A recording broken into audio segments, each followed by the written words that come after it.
this video. For those of you that don't know who I am, I'm Vikki, and today's video is an alphabet mafia question video. So today's question is, how many sexualities are there? Now, as always, I'll list the website that I'm going to be using down below. It's only one website for today, because there is a whole load of sexualities out there. So we're just going to go through them, and I'm probably going to butcher half of these names, so this is going to be fun. So without further ado, let's go. So before we get into it, we're going to talk about what sexuality actually is. So sexuality is an umbrella term describing the parts of your identity that deal with how you present yourself to the world, who you love, and who you find yourself attracted to or not attracted to. So that essentially is what sexuality is. Now, I'm aware of a few sexualities, or a handful of sexualities, but reading through this list, there's a lot of sexualities even I don't know of. So I'm pretty sure this is in alphabetical order when it comes to sexualities. And again, I'm gonna butcher the names, so I'll put them on the screen. The first one is allosexual. The term allosexual refers to anyone who experiences sexual attraction. Those who identify as allosexual can also identify as gay, lesbian, bisexual, pansexual, and or any other orientation, because allosexuality isn't linked to gender but simply attraction. That's a new one, I didn't know that one. Giosexual, I probably pronounced that wrong. Someone who is giosexual will find themselves sexually or emotionally attracted to folks on the more masculine side. It's more about having a masculine identity or gender presentation. So essentially this one is someone who is sexually attracted to someone who may be a little bit more masculine and presents themselves more masculine towards the world. So that's what that one is, as far as I'm aware. Again, never heard of that one.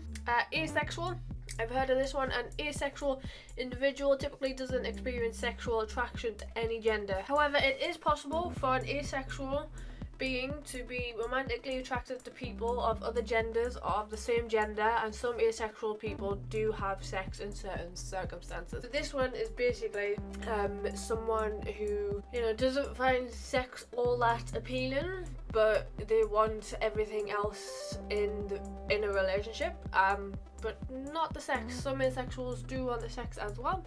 Autosexual? Never heard of this one. Have you ever wished there were two of you so you could have sex with yourself? If you answered yes, then you might be autosexual, aka someone who's sexually attracted to themselves. I didn't know that was a sexuality. So we're going to do bicurious and bisexual together.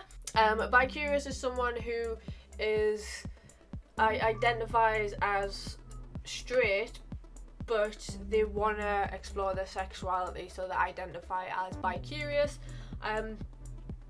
Because that's what they do or label themselves when they're exploring their sexuality with someone of the same sex.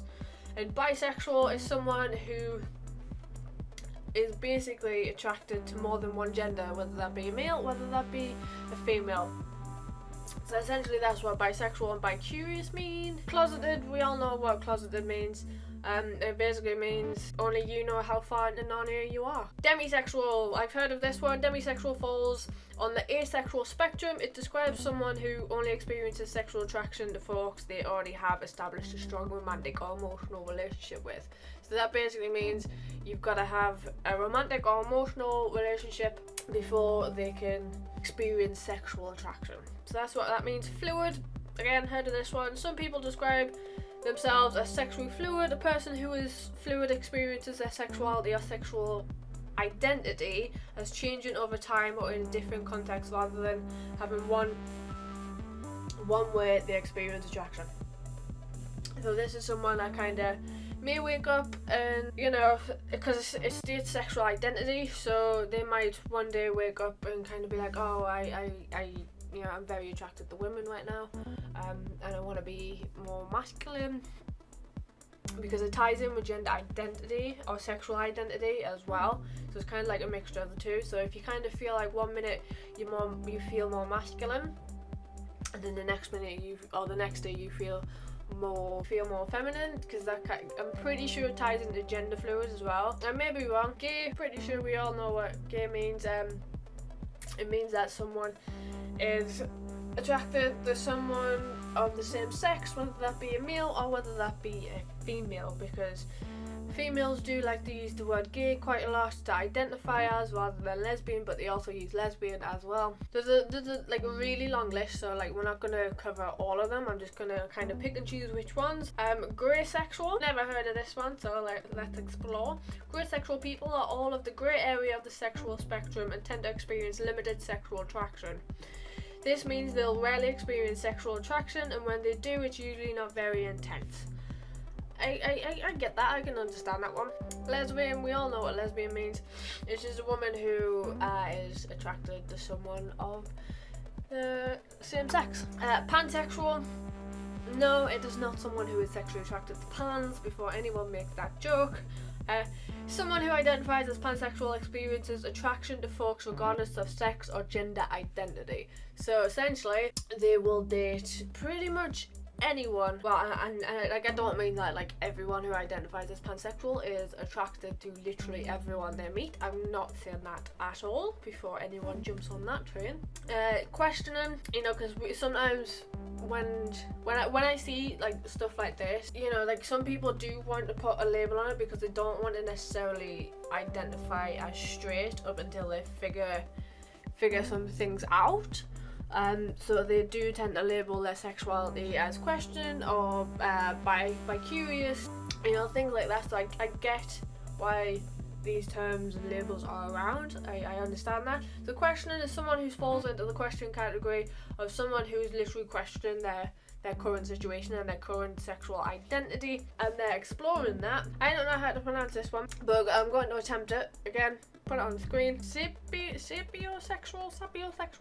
We'll go with sapiosexual, it sounds right. You might be seeing this word used in social media and dating app bios more often these days. No, I'm not. A sapiosexual person is someone whose attracted is based on intelligence rather than sex or gender. So essentially this person is attracted to the level of intelligence. Right, we'll do two more. Again, I'm gonna butcher these last two. Giosexual? I don't know, I probably butchered that, but this one is apparently it's one of the new terms or the newer terms of the sexuality scene, and it refers to a person who is attracted to anyone who isn't cisgender. This means that this sexuality will usually find themselves drawn to people who are trans or non-binary. I really want to know who comes up with these terms. You could have made it a little bit more easier to pronounce. The last one, again I'm going to butcher the name. Spectrosexual. They are sexually or romantically attracted to a wide range of sexes, genders and gender identities. If there's any of these sexualities or labels that identify with you, please let me know, and we're gonna have that discussion down below in the comments. But with that being said, hopefully you enjoyed this video. It was just a quick little video about how many sexualities are there. I have no idea how many sexualities there are, because that is God knows how many sexualities and labels coming out, and you know, in 10 years time we're probably gonna have like 30 more labels and sexualities out there. So at the end of the day, you love who you love, you're in a relationship with who you're in a relationship with. We don't need to put a label on our sexuality if you don't want to. And if you like this video, please let me know and give it a little like. And if you like what you see on the channel, make sure you hit that subscribe button. And if there's any other questions you want me to answer in this series, please let me know, and I will see you on the next one.